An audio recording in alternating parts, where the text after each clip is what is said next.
વિરુદ્ધના અને શરીર સંબંધી ગુના અટકાવવા માટે જિલ્લા પોલીસ વડા શ્રી રવિસિંહ જાડેજા સાહેબની સૂચના અને માર્ગદર્શન હેઠળ દાહોદ લોકલ ક્રાઇમ બ્રાન્ચના પીઆઈની ટીમ પેટ્રોલિંગમાં હતા. એ દરમિયાન તેમને મળેલી માહિતી આધારે એક આંતરરાજ્ય ગેંગ, ધાડપાડોની ગેંગ, જે તીક્ષ્ણ હથિયાર અને ઘરફોડ લૂંટ ધાડ કરવાના સાધનો લઈ અને દાહોદના હાઈવે વિસ્તારની આસપાસમાં ભટકી રહી છે, એ પ્રકારની માહિતી મળતા એલસીબીની ટીમ દ્વારા સમગ્ર વિસ્તારને કોર્ડન કરી સર્ચ ઓપરેશન હાથ ધરવામાં આવ્યું હતું. અને સર્ચ ઓપરેશન દરમિયાન 7 જેટલા ઇસમો છે એ પકડમાં આવ્યા હતા. અને આ લોકોને ચેક કરતા તેમની પાસેથી અલગ અલગ હથિયારો જેમ કે છરા, કટર, ગણ, સીણા, ઘરફોડ કરવાના અન્ય સાધનો, ગિલોલ અને તીક્ષ્ણ હથિયારો મળી આવ્યા હતા. આ લોકોની પૂછતાછ કરતા એવું જણાયું હતું કે દાહોદ જિલ્લાની અંદર તે લોકો ભેગા થઈ અને તક મળેથી ધાડ પાડવાનો ઈરાદો ધરાવે છે. અને આ દરમિયાન કોઈ વ્યક્તિ આવે તો એમના પર એસોલ્ટ કરવાની પણ પૂર્વ તૈયારી સાથે અને પૂર્વ કાવતરાથી આવેલા છે.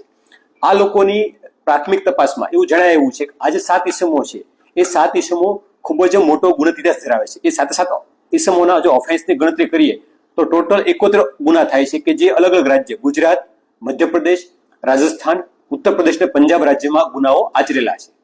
અને આ ઇસમો છે એ પૈકી 4 ઇસમો છે અલગ અલગ 4 રાજ્યોમાં વોન્ટેડ તરીકે આજે પણ પ્રસ્થાપિત છે અથવા ભાગેડુ તરીકે જાહેર થયેલા છે, જેમણે પકડી પાડવામાં દાહોદ એલસીબીને સફળતા મળી છે.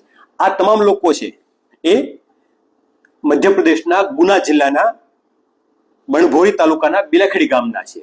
અને એક ઇસમ છે એ એમનો જમાઈ લાગે છે જે પંજાબનો હોશિયારપુરનો રહેવાસી છે. આમ બંને રાજ્યના ભેગા મળીને આરોપી આ કૃત્ય માટે આવેલા હોવાનું જણાય આવે છે.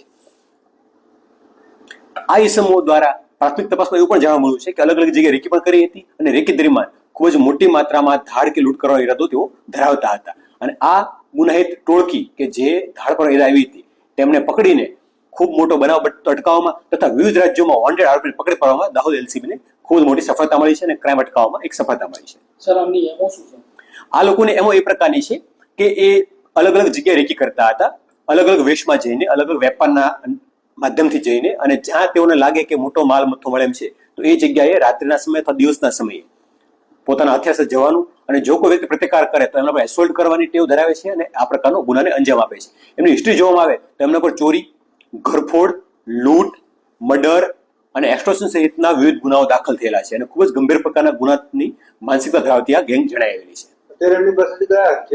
અત્યારે એમની પાસેથી મુદ્દામાલની અંદર લાકડા અથવા છરા મળી આવ્યા છે 4-5, ગ્લોલ 3 મળી આવી છે, ઘણ, દસ્તા 2 નંગ મળી આવ્યા છે, હાઇડ્રોલિક કટર કે જે ગ્રીલ કાપવામાં કે તાળા કાપવા ઉપયોગી થઈ છે એ મળી આવી છે, મોબાઈલ ફોન મળી આવ્યા છે અને મોબાઈલ ફોનનું ટેકનિકલ સર્વેલન્સ કે તપાસ હાલમાં ચાલુમાં છે. આરોપીનું પ્રોડક્શન કોર્ટમાં કરવામાં આવ્યું હતું, તેમને આવતીકાલ સુધીના